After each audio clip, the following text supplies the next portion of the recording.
कल्पना करिए एक ऐसी दुनिया जहां आपके सपने सिर्फ सपने नहीं रह जाते बल्कि हकीकत बन जाते हैं। जहां आप हर रोज उठकर ये नहीं सोचते कि आज नहीं कल करूंगा या अभी समय नहीं है। आज हम एक ऐसी यात्रा पर निकलने वाले हैं जो आपकी जिंदगी को बदल देगी। ये है नो मोर एक्सक्यूजेस की कहानी। एक ऐसी कहानी जो हर उस इंसान के लिए है जो अपने बहानों की जंजीरों को तोड़कर आजाद होना चाहता है। मैं आपको राज की कहानी सुनाता हूं। राज एक सॉफ्टवेयर इंजीनियर था, बिल्कुल आपकी और मेरी तरह। हर रोज ऑफिस जाता, काम करता, घर आता, लेकिन उसके मन में एक सपना था, अपना स्टार्टअप शुरू करने का। लेकिन हर बार जब वो इस सपने के बारे में सोचता तो उसके दिमाग में बहाने आने लगते। अभी पैसे नहीं हैं, मार्केट में कंपटीशन बहुत है, फैमिली की रिस्पॉन्सिबिलिटी है। ये बहाने उसे हर रोज कमजोर बनाते जा रहे थे। एक दिन राज को एहसास हुआ कि ये बहाने दरअसल उसके डर का चेहरा है। हमारा दिमाग हमें सेफ जोन में रखना चाहता है और बहाने इसका सबसे आसान तरीका है। जब हम कहते हैं समय नहीं है तो दरअसल हम कह रहे होते हैं कि मुझे डर लग रहा है कि कहीं मैं फेल ना हो जाऊं। जब हम कहते हैं रिसोर्सेज नहीं है तो हम कह रहे होते हैं कि मुझे नहीं पता कि कैसे शुरुआत करूं। राज ने अपने बहानों को समझने के लिए एक एक्सरसाइज की। उसने एक नोटबुक ली और अपने सभी बहाने लिख डाले। फिर हर बहाने के सामने उसने लिखा कि इसके पीछे का असली डर क्या है। यह प्रोसेस बहुत पावरफुल थी। उसे पता चला कि उसके ज्यादातर बहाने फेलियर के डर से आते थे और यहीं से उसकी ट्रांसफॉर्मेशन की शुरुआत हुई। इनर अल्केमिस्ट, यहां एक बहुत इंपॉर्टेंट बात है जो मैं आपको बताना चाहता हूं। हमारे एंशिएंट स्क्रिप्चर्स में भी इसका जिक्र है। भगवद गीता में कृष्ण ने अर्जुन से कहा था कि कर्मण्यवाधिकारस्ते मा फलेषु कदाचना, यानी तुम्हारा अधिकार सिर्फ कर्म पर है, फल पर नहीं। लेकिन हम क्या करते हैं, हम फल के बारे में इतना सोचते हैं कि कर्म ही नहीं करते। राज ने अपनी माइंडसेट बदलने का फैसला किया। उसने एक सिंपल स्ट्रैटेजी अपनाई जिसे हम 2 मिनट रूल कह सकते हैं। जब भी कोई काम करने का मन होता तो वो सिर्फ 2 मिनट के लिए उसे करता। अगर स्टार्टअप के बारे में आइडिया आता तो 2 मिनट के लिए उस आइडिया को पेपर पर लिख देता। अगर मार्केट रिसर्च करने का मन होता तो 2 मिनट के लिए गूगल पर सर्च करता। ये टेक्निक इसलिए काम करती है क्योंकि हमारा दिमाग छोटे कामों के लिए बहाने नहीं बनाता। 2 मिनट के लिए कौन सा बहाना बनाएगा? और एक बार आप शुरू हो जाते हैं तो मोमेंटम अपने आप बन जाता है। राज को पता चला कि वो अक्सर 2 मिनट से ज्यादा काम करता रहता था क्योंकि एक बार शुरुआत हो गई थी। लेकिन सिर्फ एक्शन लेना काफी नहीं था। राज को अपने गोल्स को क्लियर करना पड़ा। उसने देखा कि जब गोल्स वेग होते हैं तो बहाने बनाना आसान हो जाता है। मैं सक्सेसफुल बनूंगा, एक वेग गोल है। लेकिन मैं अगले 6 महीने में अपने स्टार्टअप का MVP बनाऊंगा और 10 कस्टमर्स ढूंढूंगा, एक क्लियर गोल है। राज ने अपने गोल्स को स्मार्ट फॉर्मेट में लिखा: स्पेसिफिक, मेजरेबल, अचीवेबल, रेलेवेंट और टाइम बाउंड। और फिर उसने हर गोल को छोटे छोटे टास्क्स में बांट दिया। जब आपके पास क्लियर रोड मैप होता है तो बहाने बनाने की जगह ही नहीं रहती। एक और इंटरेस्टिंग बात राज ने डिस्कवर की। उसने देखा कि जब वो अपने कंफर्ट जोन से बाहर निकलता था तो उसका कॉन्फिडेंस बढ़ता जाता था। पहले वो नेटवर्किंग इवेंट्स में जाने से डरता था। मैं इंट्रोवर्ट हूं, ये उसका फेवरेट एक्सक्यूज था। लेकिन जब उसने फोर्स करके एक इवेंट में पार्टिसिपेट किया तो उसे पता चला कि वो एक्चुअली अच्छा कम्युनिकेट कर सकता है। यहां एक साइकोलॉजिकल प्रिंसिपल काम करती है जिसे कॉन्फिडेंस कॉम्पिटेंस लूप कहते हैं। जब आप कोई नया काम करते हैं तो आपका कॉम्पिटेंस बढ़ता है, जिससे कॉन्फिडेंस बढ़ता है, जिससे आप और भी चैलेंजिंग काम करने की हिम्मत करते हैं। ये एक पॉजिटिव साइकिल है जो आपको एक्सक्यूजेस से दूर ले जाती है। राज की कहानी में एक टर्निंग पॉइंट आया जब उसने अपने फेलियर्स को रीफ्रेम किया। पहले जब भी कोई आइडिया फेल होता था तो वो कहता था, देखा मैंने कहा था कि ये काम नहीं करेगा। लेकिन अब वो हर फेलियर को एक लर्निंग अपॉर्चुनिटी की तरह देखने लगा। उसने समझा कि फेलियर का मतलब ये नहीं है कि आप केपेबल नहीं हैं, बल्कि ये है कि आपको एक नया अप्रोच ट्राई करना चाहिए। इस माइंडसेट शिफ्ट के साथ राज ने अपने डर को अपना फ्रेंड बना लिया। जब भी उसे कोई नया काम करने में डर लगता तो वो खुद से कहता, ये डर इसलिए है क्योंकि ये काम इंपॉर्टेंट है। अगर इंपॉर्टेंट नहीं होता तो डर नहीं लगता।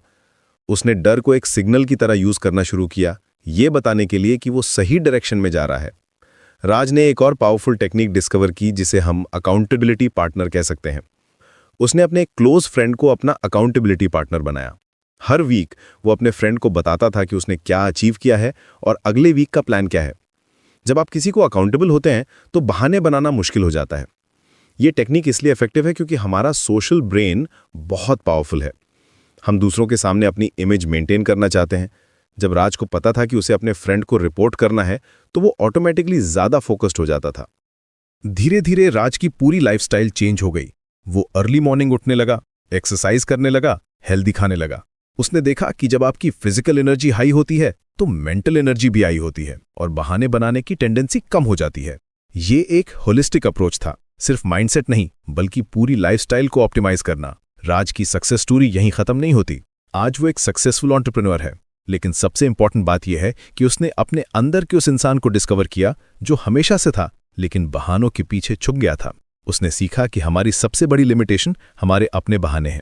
अब मैं आपको कुछ प्रैक्टिकल स्ट्रैटेजीज बताता हूं जो आप आज से ही इंप्लीमेंट कर सकते हैं। पहली स्ट्रैटेजी है द 5 वाई टेक्निक। जब भी आप कोई एक्सक्यूज बनाएं तो अपने आप से 5 बार क्यों पूछिए। जैसे मेरे पास समय नहीं है, क्यों? क्योंकि मैं बिजी हूं। क्यों? क्योंकि मैं प्रायोरिटी सेट नहीं कर पा रहा। क्यों? और इस तरह आप असली प्रॉब्लम तक पहुंच जाएंगे। दूसरी स्ट्रैटेजी है इंप्लीमेंटेशन इंटेंशन। ये एक सिंपल फॉर्मूला है, अगर एक्स सिचुएशन आएगी तो मैं वाई एक्शन लूंगा। जैसे अगर मुझे जिम जाने का मन नहीं करेगा तो मैं सिर्फ 10 मिनट के लिए जाऊंगा। ये प्री प्लानिंग आपको मूवमेंट में बहाने बनाने से रोकती है। तीसरी स्ट्रैटेजी है एनवायरनमेंट डिजाइन।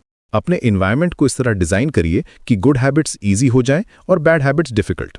अगर आप बुक पढ़ना चाहते हैं तो बुक को अपने बेड साइड टेबल पर रखिए, फोन को दूर रखिए। एनवायरनमेंट आपके डिसीजंस को हेविली इन्फ्लुएंस करता है। चौथी स्ट्रैटेजी है प्रोग्रेस ट्रैकिंग। अपनी प्रोग्रेस को विजिबल बनाइए। एक सिंपल कैलेंडर लीजिए और जिस दिन आप अपना टारगेट अचीव करें उस दिन क्रॉस मार्क लगाइए। ये विजुअल फीडबैक आपको मोटिवेटेड रखता है और बहाने बनाने से रोकता है।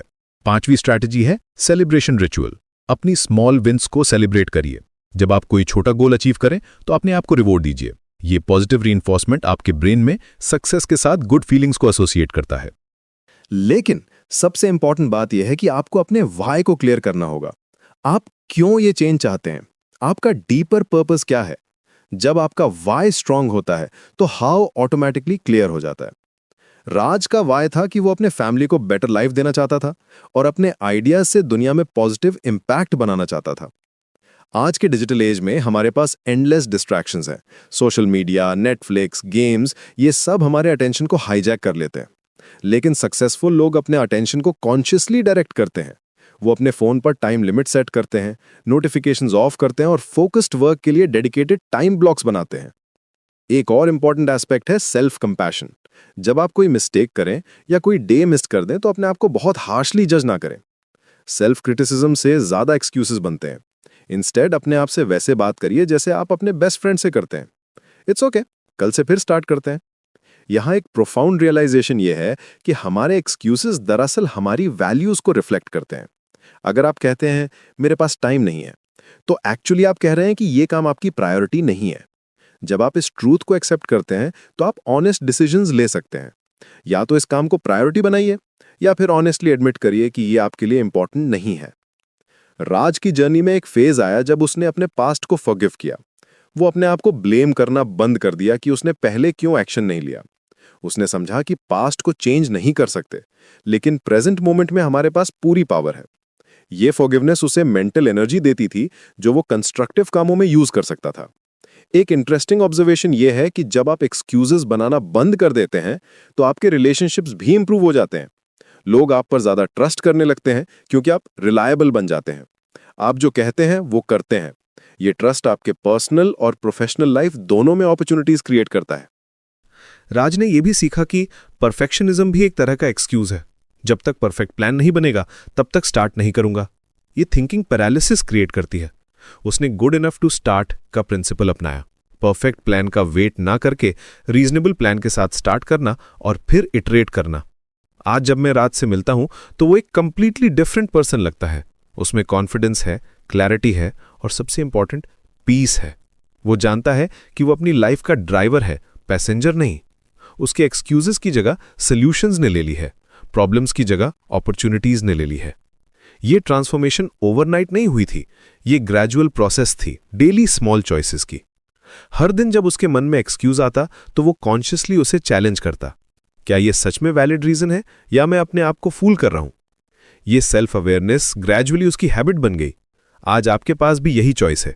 आप अपने एक्सक्यूजेस के साथ कंफर्टेबल रह सकते हैं या फिर उन्हें चैलेंज करके अपनी ट्रू पोटेंशियल को अनलॉक कर सकते हैं। ये चॉइस हर मोमेंट में आपके सामने है। हर बार जब आप लेकिन कहने वाले होते हैं तो रुकिए और पूछिए, क्या मैं सल्यूशन ढूंढ रहा हूं या एक्सक्यूज? रिमेंबर, आपके अंदर वो सब कुछ है जो आपको चाहिए। आपको सिर्फ अपने एक्सक्यूजेस की लेयर्स को हटाना है और अपने ऑथेंटिक सेल्फ को इमर्ज करने देना है।